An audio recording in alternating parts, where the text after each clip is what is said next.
Hello everyone. Sadly, I apparently can't use lo-fi in the introductions until I find the right one. YouTube does not like me, which I'm sad about. But maybe I could find the right music when I search hard enough. I don't know. So, let's get back to our book. Apologies for being missing for a while.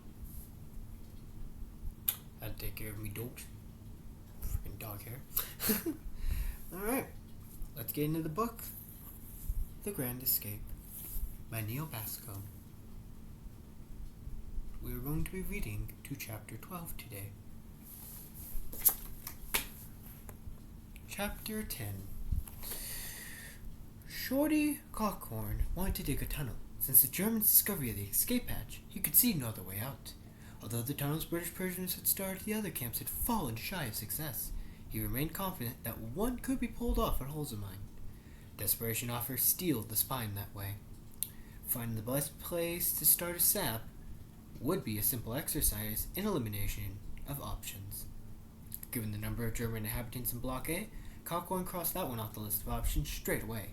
The cookhouses and woodshed in Spielsplatz were easy to access but too public and too far away from the surrounding camp wall. So that was another possibility eliminated. That left Block B. Most of their cellular space underneath the officers' section contained detention cells, and guards watched over the corridor night and day.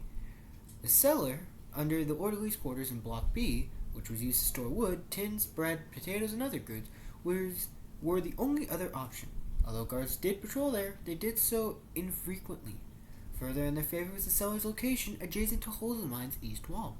A tunnel would need to stretch only 15 yards to reach beyond the camp wall, out into the unguarded field.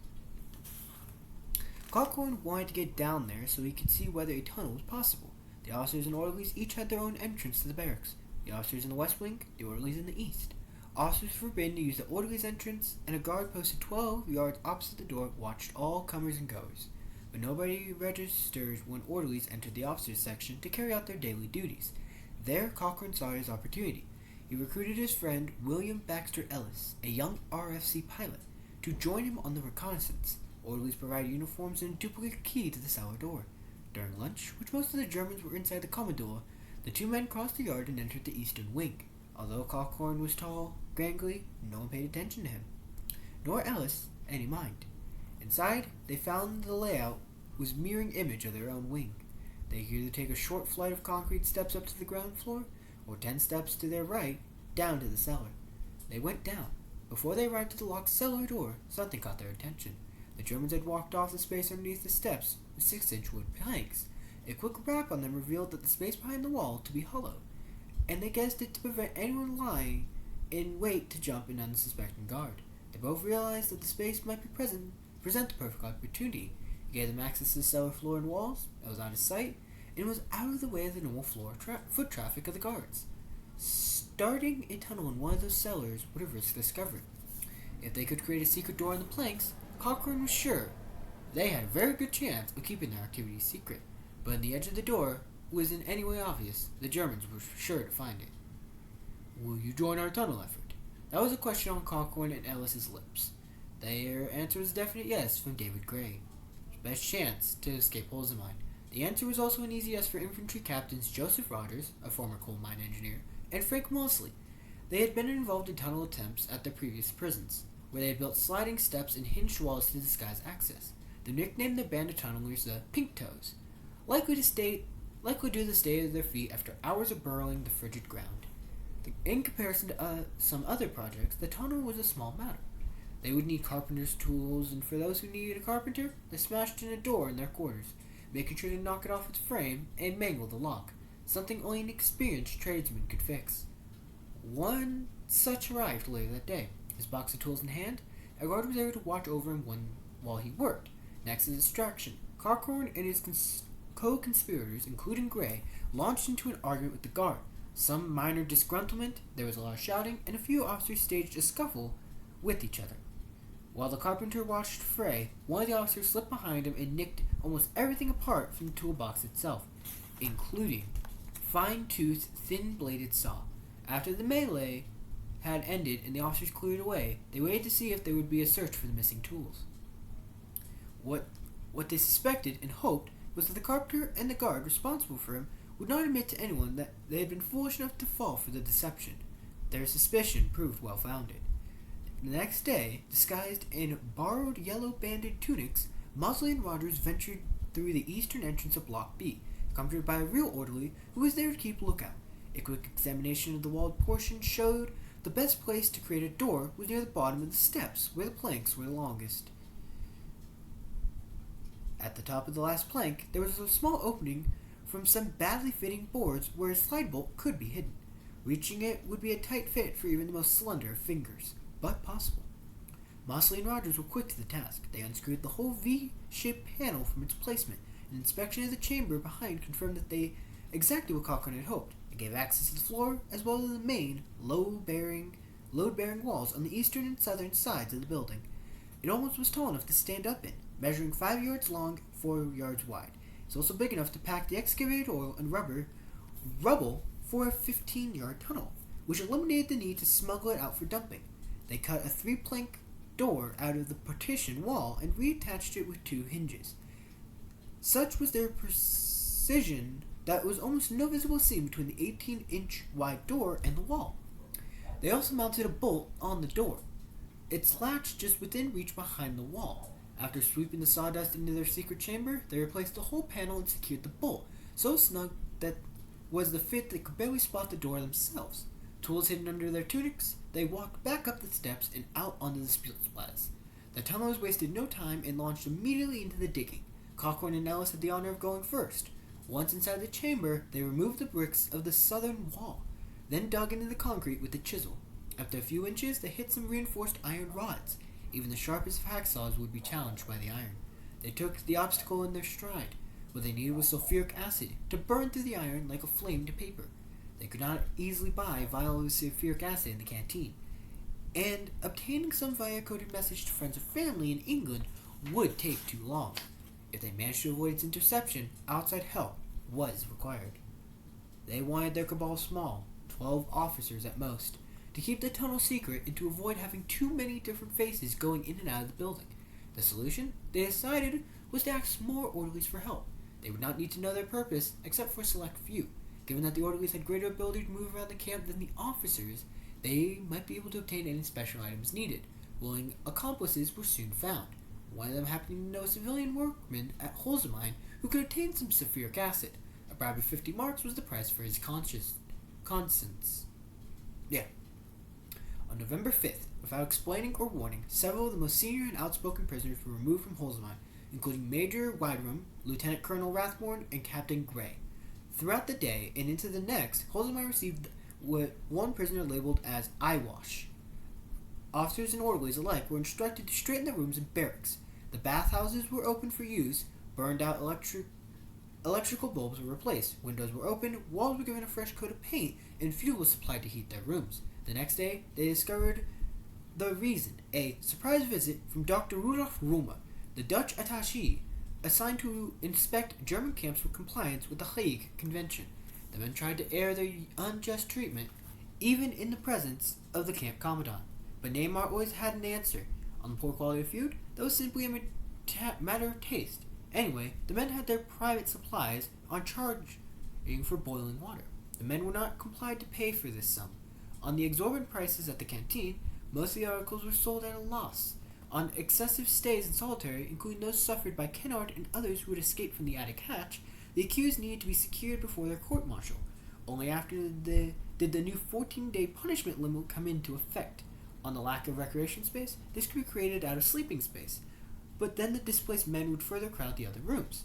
On long lines to obtain parcels of food tins, the prisoners simply showed a lack of enterprise. The whole inspection was a charade. When Romer's report was released, it stated that there was little cause for concern. The officers' complaints were minor in nature and could be evaded with little mutual goodwill. After chronicling the need for slight improvements in the exercise grounds and sleeping arrangements, he concluded, "The general impression I was able to gather was of favorable nature. All the officers looked well and appeared to be in good spirits. The commandant Although maintaining strict discipline, appeared desirous of doing everything possible to render the life of the prisoners as bearable as circumstances could permit. In London, Lord Newton, head of prisoner of war department of Downing Street, doubted the official report.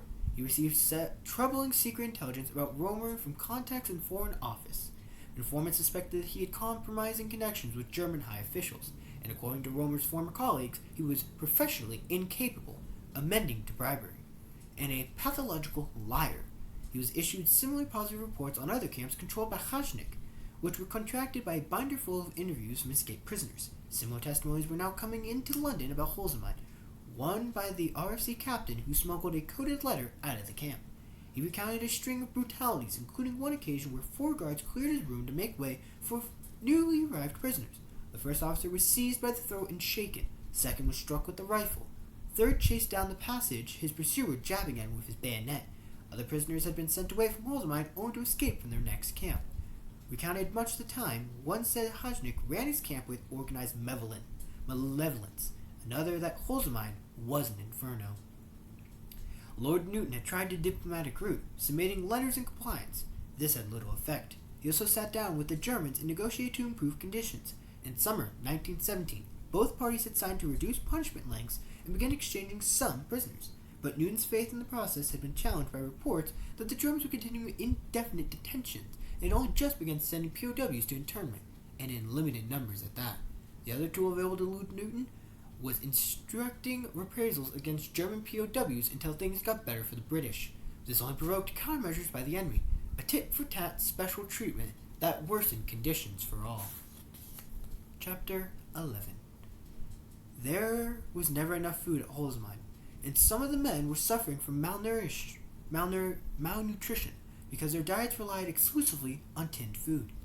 There was scarce fuel for the stoves, too, leaving the barracks frigid.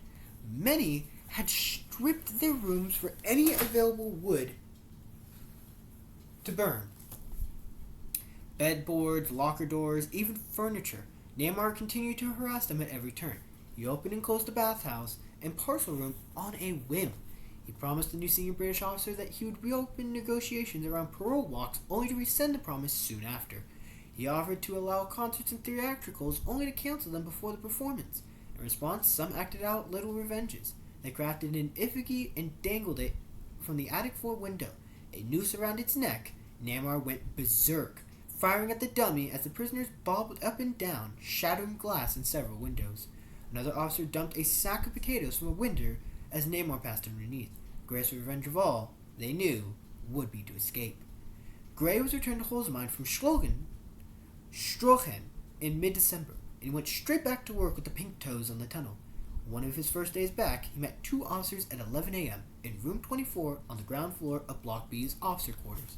Under a false bottom and a wooden box, they took out orderly uniforms and dressed. They smudged their faces with dirt to look better like common rank prisoners who had finished a work detail, and they waited to get the call from the lookouts. One orderly stood watch at the entrance to his quarters, making sure there was no guards lingering in the stairwell or cellars. Once he counted the last guard to leave for the midday meal, he walked into Spielplatz, scratched the top of his head. Cochran, who was loitering outside the officer entrance, obviously reading a book, received the signal. He glanced towards the Commodore to ensure no guard was coming out. Seeing no one, he hurried inside and straight to room 24. "All clear," he said. With that, Gray and 2 others put on their black caps banded in yellow, stuffed some struts of wood under their shirts, and emerged from Block B. Other officers in the cabal kept a keen eye on the guards stationed in no man's land. 12 yards opposite the orderly door, if he made a sudden movement or gave any indication of recognizing the orderlies was in fact officers, he would be approached and distracted in conversation. The tunnelers figured that this was unlikely. They were roughly 2 platoons of 30 guards each that patrolled the campgrounds. They rotated beats and alley shifts frequently to maintain sharpness, a routine that resulted in the same guard occupying the same spot only once a week. With 550 officers and 100 orderlies, the chance of a guard detecting an unusual face entering the orderly quarters was minimal. Gray and his digging partners arrived at the orderly's door without trouble. On closing it behind them, they waited for another lookout to confirm it was still clear. Only then did they move down the steps. At the panel wall, they were met by another orderly. He reached into a thin hole at the top of the secret door and unlatched the bolt. The thin door swung open, and the three officers stepped sideways into the dark chamber. The orderly closed and bolted the door behind them. He would return in 2.5 hours so the officers could return to their quarters, change, and be nearby for the afternoon roll call. Slivers of light between the planks were all that illuminated the space until Gray struck his lighter and the shadows of the three men danced upon the low walls. After unburdening themselves of the wood struts they had smuggled inside their shirts, they lit a few lamps. They made from empty shaving cream tins with holes punched through the top, of which extended wicks were made from twisted cloth soaked in alcohol. They could now see well enough to change out the orderly uniforms into plain work outfits they would wear while digging. For Gray, these damp-streaked clothes were used by all tunnelers, while Anthemia, as even in captivity he kept himself spotless in his shirt and pants pressed to sharp creases. The clothes smelled too, as did the whole chamber, a mix of mud, rot, sweat, dead mice, and stale air.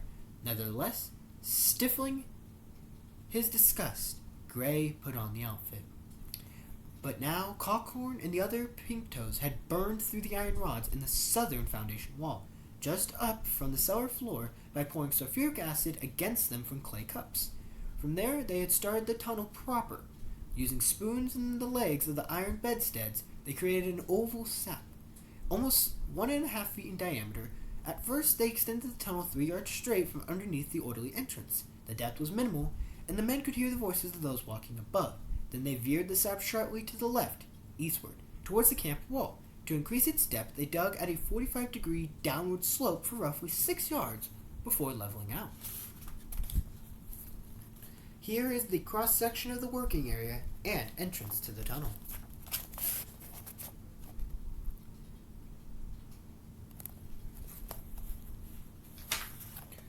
The ground, a compacted blend of yellow clay, dirt, loose rock, was tough to burrow through, but they still managed to cut about a foot a day. By the time Gray returned to the holes in the mine, the tunnel was now approaching the eastern wall, and the excavated debris nearly filled up the entire space underneath the stairs. They had made remarkable progress, and now it was his turn to do his bit, no matter his reluctance to enter the dark hole. Gray knelt down by the tunnel entrance. First he pushed the shallow wash basin they used to collect the dirt from their digging into the hole. Then he followed it, lamp in hand. The earth closed around him like a tomb. At Christmas, Cockhorn announced that the tunnel now ran beyond the wall and soon would be finished. They should all finish preparing their escape kits and be ready for the new year. In the great celebrations throughout the camp for the holidays, the men sang carols, handed out homemade cards, raised money for British Red Cross, staged a pantomime of Sleeping Beauty, and assembled a feast. Despite Namar's ban on the sale of wine, Douglas Lyle Grant of the London Scottish Regiment supplied a cellar's worth of bottles they joked cost more than a single night at London's swanky Carlton Hotel. At one point, such was their revelry, clapping hands, stomping feet, howls to the heavens. Then, that they suspected their party must have been heard in town. The following morning, Boxing Day, Namar announced that 20 officers, most of them prisoners since 1914, were being sent off to train to Holland. After half a year of promises, internment transfers had finally started. Some of the men slated to leave were part of the tunneling party. They shared farewells at the gate, and many old-timers hoped they would be next. But into this cascade of goodwill and good news came a terrible surprise in the form of new security measures. Without explanation, Namar ordered guards to take up permanent stations outside the stone walls. When the guards took their new positions, the tunnelers' hearts sank. One of them standing opposite the east postern gate, at almost the exact location Cockhorn had planned for their tunnel exit. Someone had formed on their tunnel? Could they still manage to escape from that spot if they waited for a shift rotation? Would the guard stations be temporary? They had no intensive search, so it was likely their secret was safe. They watched day after day to see if the guards abandoned their new posts. They remained. The consequence was profound. To extend the tunnel beyond the new guards' line of sight, they would need to tunnel another 45 yards under a barren flat field until they reached some rows of rye, which would only provide them cover come July. 6 months later, otherwise, as the tunnelers well knew, they risked a bullet when they emerged from the ground. At a foot a day, his distance calculated to almost 20 more weeks of digging. Such a long time would keep the tunnel secret almost impossible. One errant word, one vigilant guard, and it all would be lost. Then there was the sap itself. A 15-yard tunnel was a manageable affair, but at 60 yards, cave-ins were more likely. as would the chance of obstructions that demanded a change in direction. The time spent underground would become even more insufferable the farther they dug. The longer it would take to wiggle in and out of the hole, the more exhausting it would be. Such long periods in such cramped space, so far from a safe retreat, would be physical and mental torture. A step at that distance would run short of fresh air. Some in the team lost heart, but not Gray, one of its senior leaders. He was determined to continue. They would need more men. Gray knew Caspar Kennard would be eager to join them. Caspar Kennard wiggled on his belly through the tunnel, dragging a sack of tools and a circular basin behind him. He used his forearms and his toes on his boots to move himself through the tight, low barrow. Cascades of loosened dirt fell down onto his collar. The dirt stung his eyes and gritted his mouth. None of this discomfort would be much prepared to the rising swell of fear that seized him. He hated confined spaces, and even though every instinct told him to break loose from this borrowed retreat, he continued ahead. On reaching the tunnel face, he lodged his tin can lamp into the dirt by his side. He drew out the gauge that the tunnels used to maintain a constantly sized hole. Too small, they would not be able to crawl through it without causing a collapse. Too big, they would waste time excavating too much dirt that would have been hauled out and stored away.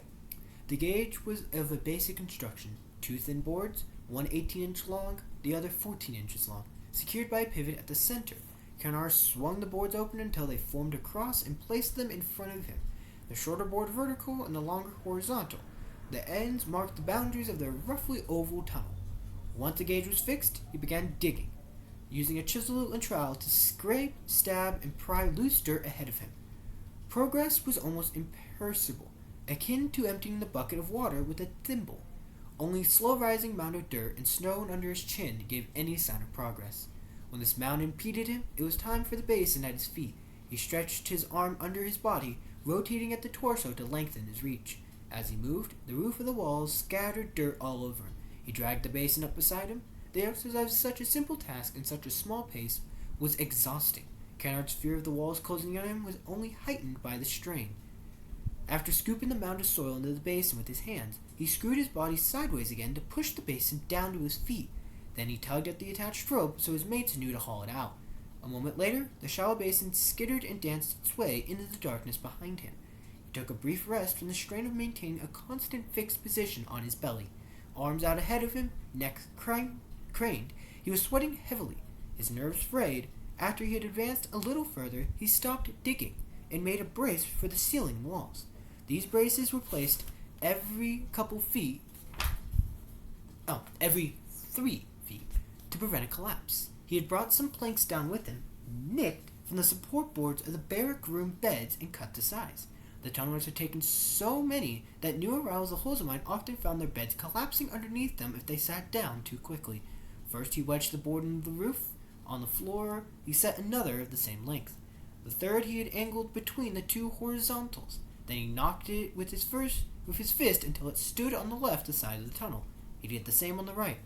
Kennard's life had shifted in such strange and unimaginable ways over the past 2 years, from ranching in open ranges of the Argentinian pampas to flying in the wide blue skies over England and France, to trading one solitary detention cell for another. Not one of those cells you could compare to the dreary darkness of this sap, but since recruitment to the secret effort early in the new year, he had managed his claustrophobia. There was no better way out, no better way to get a head start before a manhunt was launched than a tunnel like this. He owned imperious runs through the escape hatch had proven this. And everyone, that is chapter 12. We will read more tomorrow. If you guys have anything you want to say, just let me know. Still sorry that I won't be able to have music for the intro or outro for a while, but thank you all for listening, and hopefully it's good reading. Bye-bye. Hope you guys have an amazing day, night, evening, whatever time you're listening to this. You might be listening to this while working. I don't mind. As long as you can listen, I would be glad. Thank you all, and hope you all have a great night, day, evening, or whenever.